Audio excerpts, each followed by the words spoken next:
দেখো পনিরটা আমি একটু লাল লাল করে ভেজে নিয়েছি। কড়াইতে একটু তেল ছিল, সেই তেলটাকে আমি একটু পনিরটা লাল লাল করে ভেজে নিয়েছি। আর ওর সঙ্গে এই দেখো আলুটাও কেটে এনেছি, আলুটাও একটু ভালো করে ভেজে নেব। এটা ভাজা হয়ে গেছে, এবার আমি বাটিতে তুলে নিচ্ছি।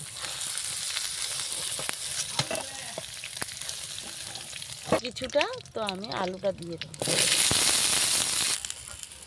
আলুটা ভাজা হয়ে গেছে, এবার আমি নামিয়ে নিচ্ছি। একটু তেল দিয়ে দিচ্ছি, অল্প করে একটু তেল দিলাম আর দুটো শুকনো লঙ্কা ফোড়ন দিলাম।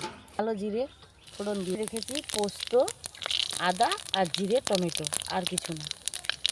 দেখো কস্তুরি মেথি আমি এই তেলের মধ্যে দিয়ে দিচ্ছি, এই মশলার ভিতরে দিয়ে দিচ্ছি। গুঁড়ো দিয়ে দিচ্ছি একটু, এগুলো তো দিতে হয়, তাহলে তরকারিটা ভালো লাগে দেখতে।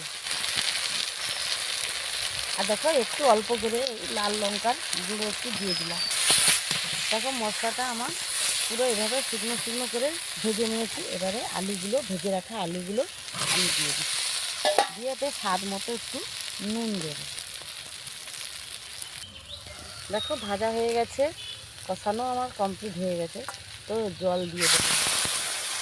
গোটা কয়েক মটরশুঁটি ছিল, সেটা দিয়ে দিয়েছি, তোমাদেরকে বলা হয়নি। এবারে ভেজে যে রেখেছিলাম পনিরটা আমি দিয়ে দিচ্ছি।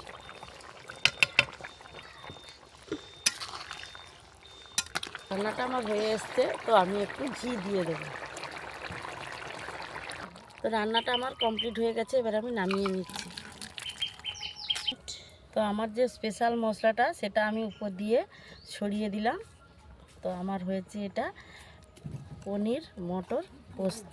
তো কেমন হয়েছে বন্ধুরা, তোমরা অবশ্যই কমেন্টে জানিও।